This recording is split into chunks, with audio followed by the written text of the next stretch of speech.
Before we begin, viewer discretion is strongly advised. The following is for educational and entertainment purposes only. This is the verbatim federal courtroom testimony of the Sean Diddy Combs trial, as reported by Inner City Press.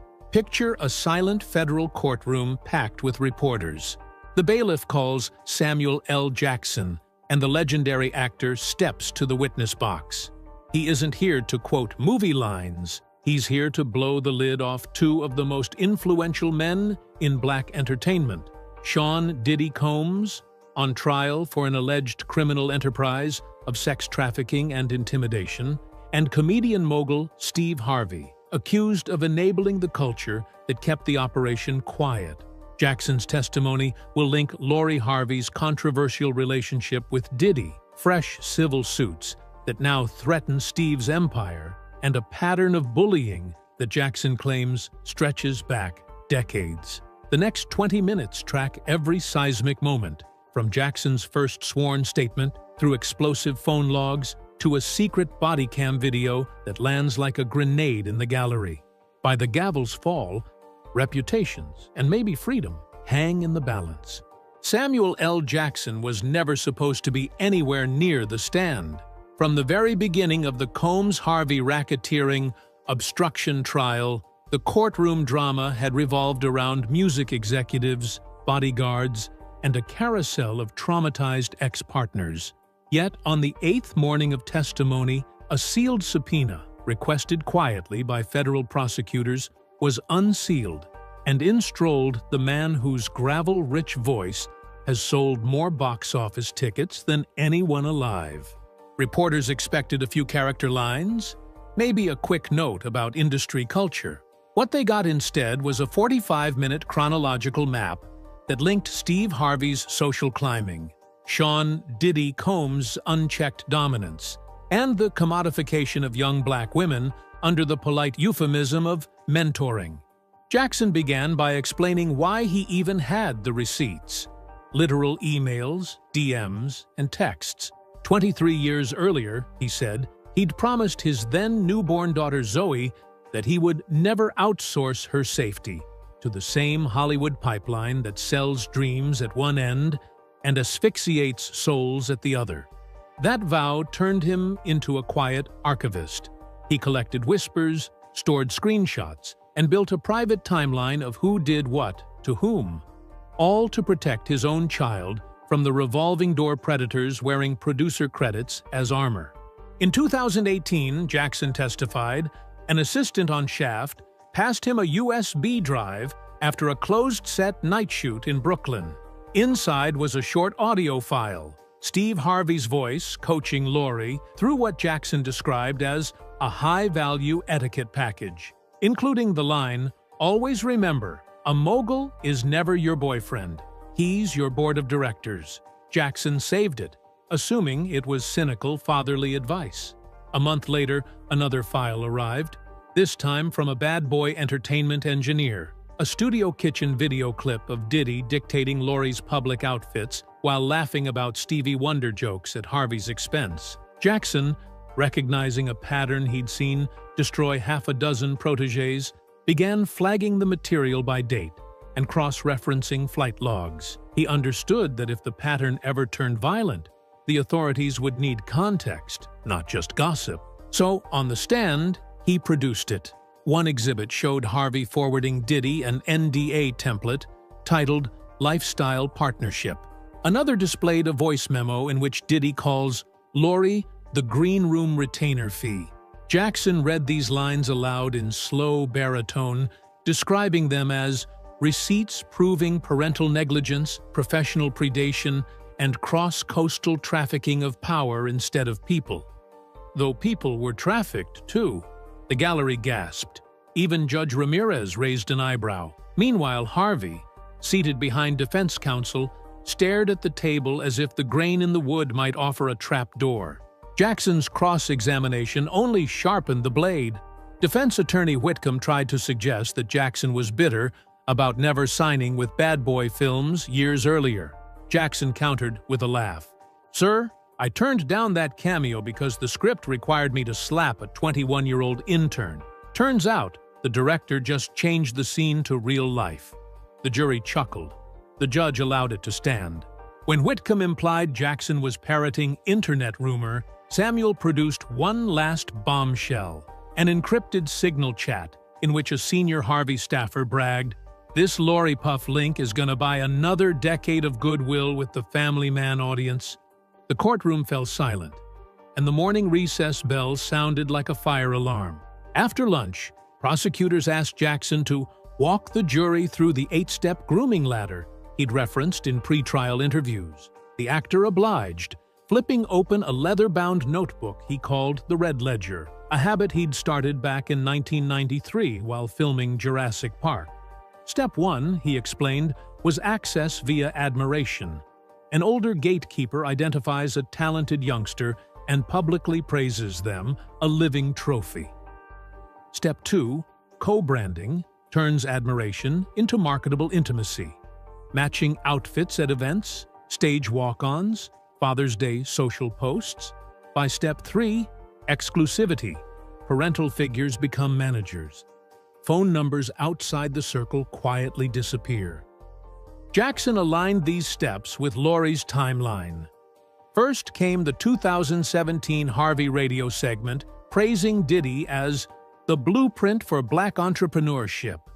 6 weeks later, Lori's modeling schedule was mysteriously cleared, so she could shadow Bad Boy staff in LA. "That's your step 2, Jackson said. The co-branding phase. He then displayed an email chain in which Harvey's assistant asked Vogue Arabia to pull Lori from a scheduled Dubai shoot. Family obligations. Prosecutors argued this was the exclusivity clamp. But Jackson didn't stop at 2017. He rewound to 1995, long before Lori was even born, to show that Steve Harvey's entanglement with Diddy's ecosystem spawned from Uptown Records politics. Jackson testified that a young Steve made a back-of-tour bus deal with Uptown promoter Kirk Burroughs. Free stand-up gigs in exchange for softball interviews with rising hip-hop stars.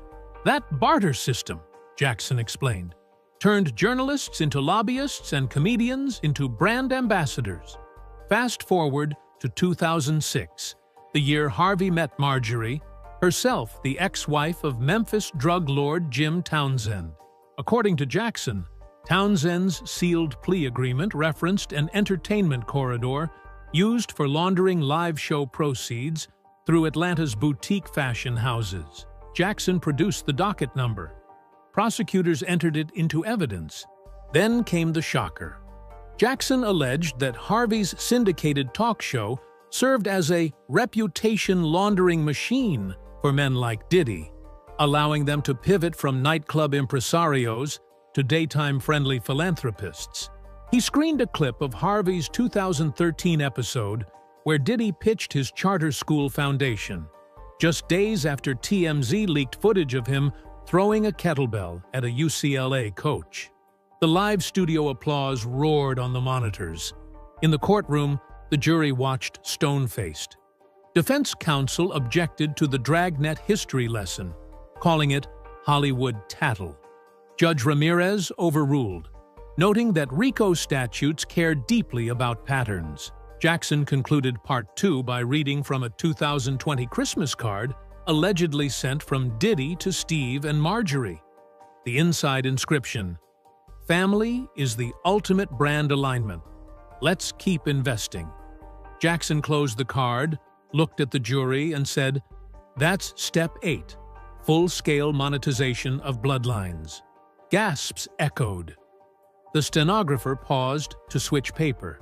If the notebooks and emails rattled spectators, nothing prepared them for what Jackson dubbed the real, a curated montage of private clips he claimed to have received from multiple industry whistleblowers over 15 years.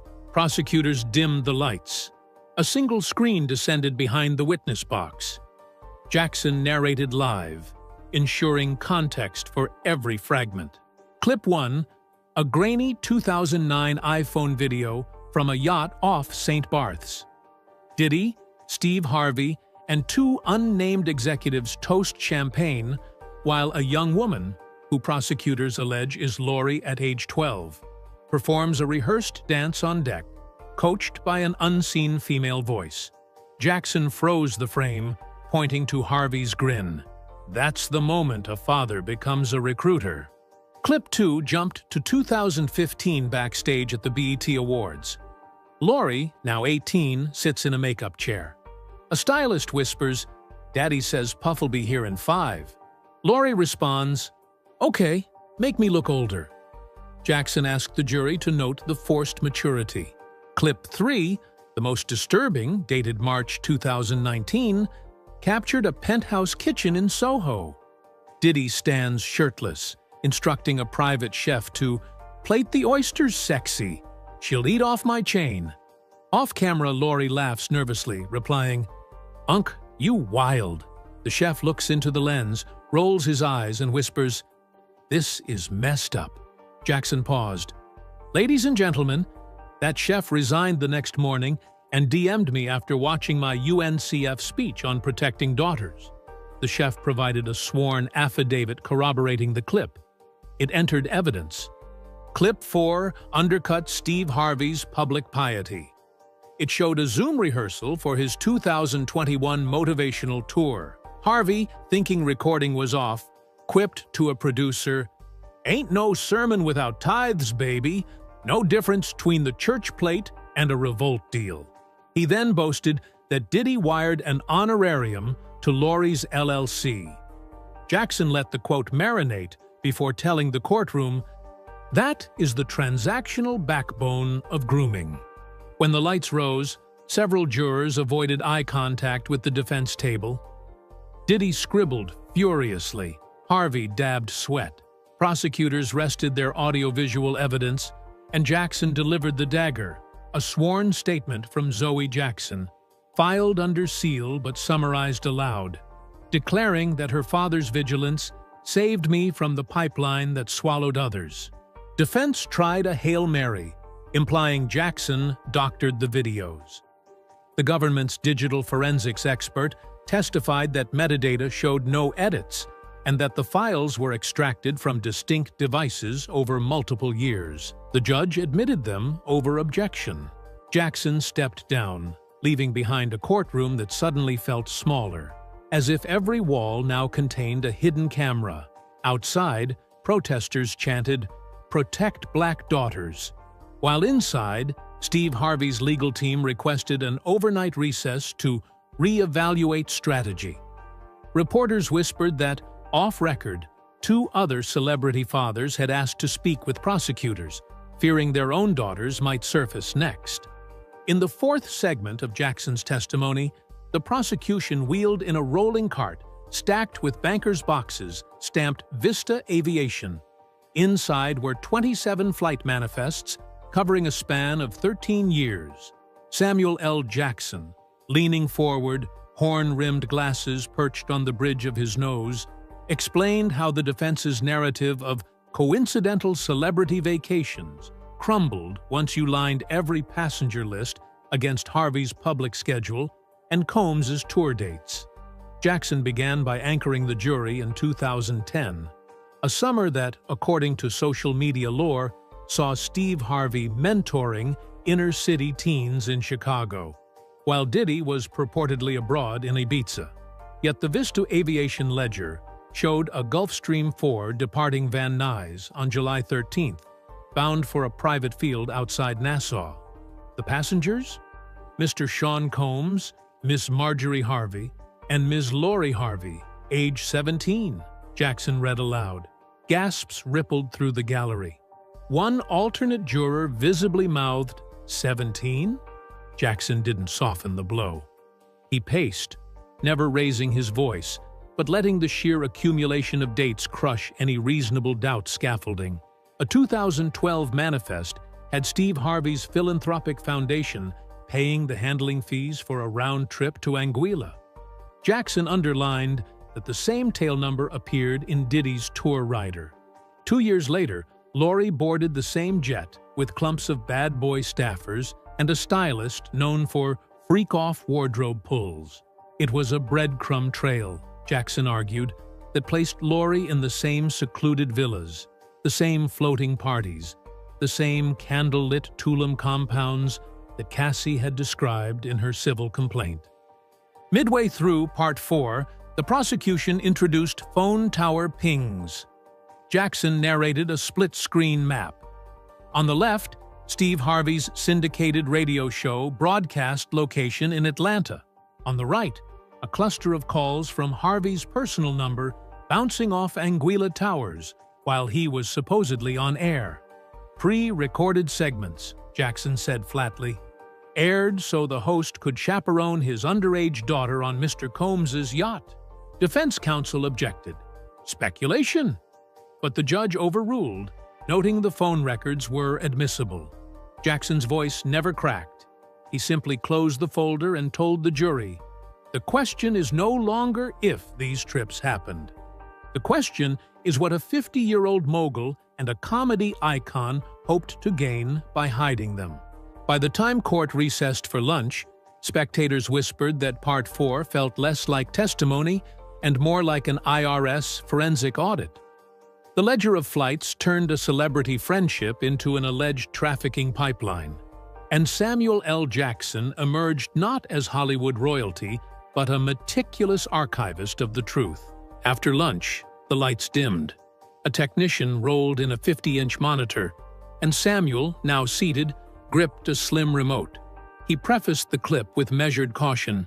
This was captured September 3rd, 2018. 2 weeks before Lori Harvey turned 22. The setting is a rental mansion off Martha's Vineyard, codenamed White Rabbit, in Mr. Combs's security emails. Gas station quiet blanketed the courtroom. Jackson pressed play. On screen, a grainy night vision frame, a poolside cabana. The lens angle suggested a wall-mounted security camera. Subtitles rendered muffled dialogue. Diddy's voice popped first. "Pass me the LV bag, Fahim."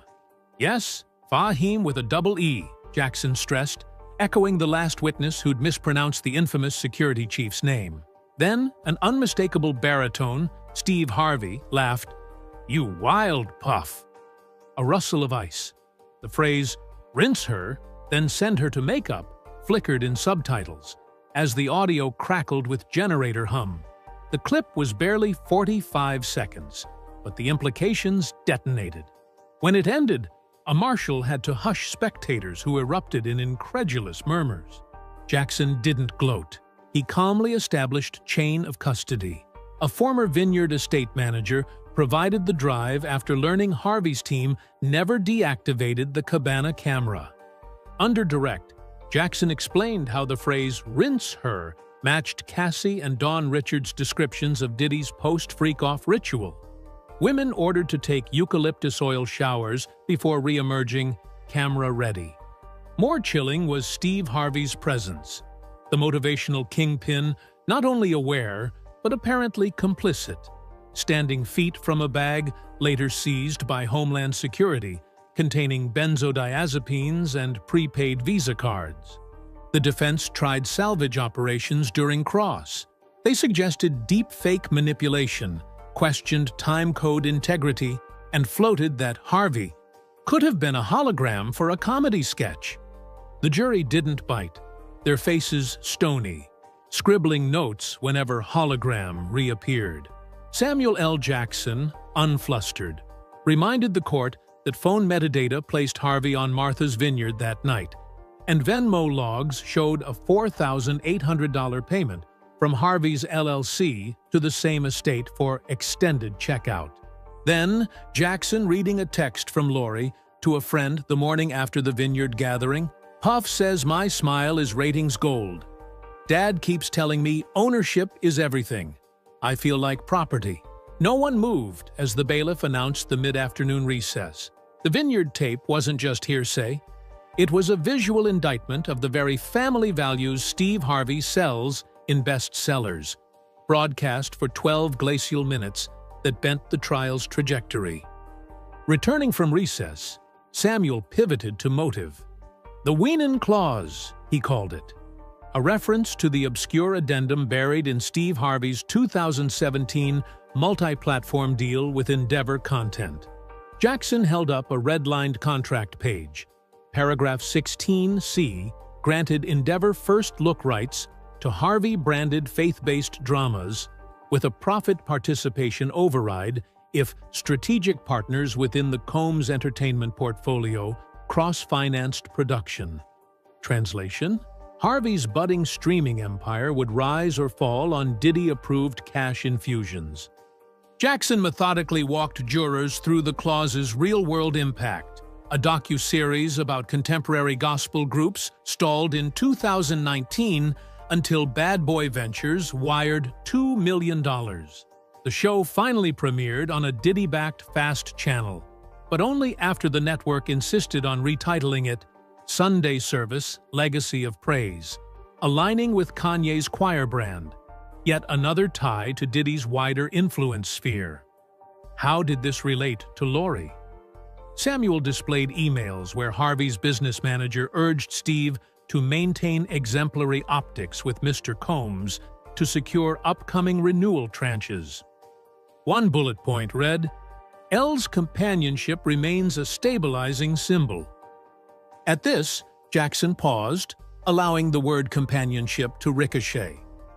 "That," he said, "is sanitized language for what prosecutors allege was trafficking by persuasion." He then introduced witness protection-shielded testimony from a former Harvey household chef. Read to the court, the chef detailed a 2019 gala rehearsal dinner, where Lori was instructed to wear the white Tom Ford, no underlay, because the guests like her natural line. The directive came, the chef claimed, from Marjorie Harvey, citing Diddy's stylist. Defense counsel tried objecting on relevance, but Jackson volleyed back. "Relevance? We've established Harvey's financial reliance on Combs Enterprises. We now establish behavioral concessions within the Harvey household." The judge allowed it, and Jackson summed. The Winan clause created a pipeline where spiritual programming money flowed only if the Harvey brand remained in good standing with Diddy. Good standing that allegedly required Lori's presence at Combs-curated soirees. Closing Part 6, Samuel recentered on parenting. He referenced Steve Harvey's viral clip, telling fathers to protect your daughter's gait, juxtaposed against contract evidence that commodified his own daughter's presence. "The gate," Jackson intoned, "was rented by the hour, Your Honor, and the landlord was seated right there at the defendant's table." A collective inhale swept through the gallery as he gathered his binders, the murmur of whispered wow following him back to counsel table. The day adjourned with reporters racing to file headlines. Samuel L. Jackson links faith deal to alleged sex trafficking pipeline. Parts 4 to 6 had obliterated the idea this was merely celebrity gossip. It was starting to read like a corporate spiritual Ponzi scheme, one built on private jet ledgers, hidden cameras, and a clause named after gospel royalty. And Samuel L. Jackson, courtroom storyteller par excellence, had just thrust its engine into full view. The hush that followed Jackson's direct testimony doesn't last long. Brian Steele, Diddy's lead attorney, strides to the lectern with the swagger of a man who's convinced flash will outshine fact. He opens by attacking the messenger. "Mr. Jackson, you've spent decades playing larger-than-life heroes. Isn't it true you're just acting today?" Samuel folds his arms and answers in that trademark baritone, "Sir, there are no retakes in a federal courtroom." Steele presents photos of industry galas where Jackson and Combs once posed side by side. "You drank his champagne, walked his red carpets, now you call him a predator?" Jackson doesn't flinch. He concedes they moved in the same circles, but distinguishes civility from complicity. "I was there to promote a movie. I wasn't backstage coaching him on how to treat young women." Then the cross veers toward Steve Harvey. Steele tries to paint the parenting comments as gossip, not evidence. "Isn't it true, Mr. Jackson, You never met Lori Harvey in a private setting? Samuel nods. True. That's why I blamed her father, not her. Gasps ripple through the gallery. The sound is less scandalous than the candor. The defense's trump card is a purported email chain in which Harvey thanks Jackson for guidance about Hollywood families. Steele hopes to imply that Jackson weaponized private advice only after the Diddy scandal erupted. But the emails lack context, and Samuel seizes the opening. Exactly. I coached Steve on setting boundaries. Boundaries he ignored, just like your client. Judge Morales sustains most of the defense's form objections, yet allows the larger themes to stand. When Steele finishes, Jackson straightens, looks at the jury, and utters a line that hangs in the air. I'm not here because of rumors. I'm here because silence got too damn loud. Even the court reporter pauses a beat before resuming her stenotype, as though she, too, feels the weight of it. Assistant U.S. Attorney Ramirez calls her next exhibit, a mislabeled DAT cassette pulled from an abandoned storage unit once rented by a bad boy employee. The courtroom lights dim. A hush falls. Over tinny speakers, a voice unmistakably Samuel's asks, "Puff, why you got teenagers in here?" Another voice, lower, muffled, but clearly Diddy's, laughs. "They're grown enough for what I need." There's background chatter, glasses clinking, what sounds like music abruptly silenced when the tape cuts. Ramirez asks Jackson to confirm authenticity. He nods, explaining the tape was recorded in 2003 at a Midtown after-hours space nicknamed Studio 23. He'd carried a pocket recorder after witnessing escalating excess. "I thought if anything ever went sideways, proof would matter," he tells the jury. "But for years I locked it away because nobody wanted to hear the ugly soundtrack behind the shiny videos." Defense leaps up, demanding exclusion. Chain of custody, spoliation, anything. Judge Morales overrules. The jury may weigh credibility. Jackson then drops a stunner. The voice of a teenage male laughing on that tape belonged to Justin Combs. "That night I realized the cycle was generational," he says, and Steve Harvey was about to feed his daughter into the same machine. The prosecution uses the recording to build a pattern. Diddy cultivates younger companions, normalizes boundary-free partying, then relies on silence purchased with perks. Jackson testifies that in the limo afterward, Puff bragged, "Hollywood dads bring me gifts. I make those gifts sparkle." The quote jolts the gallery, especially because earlier evidence showed a Cartier bracelet sent from Diddy to Lori around that time frame. As the tape clicks off, jurors exchange sidelong looks.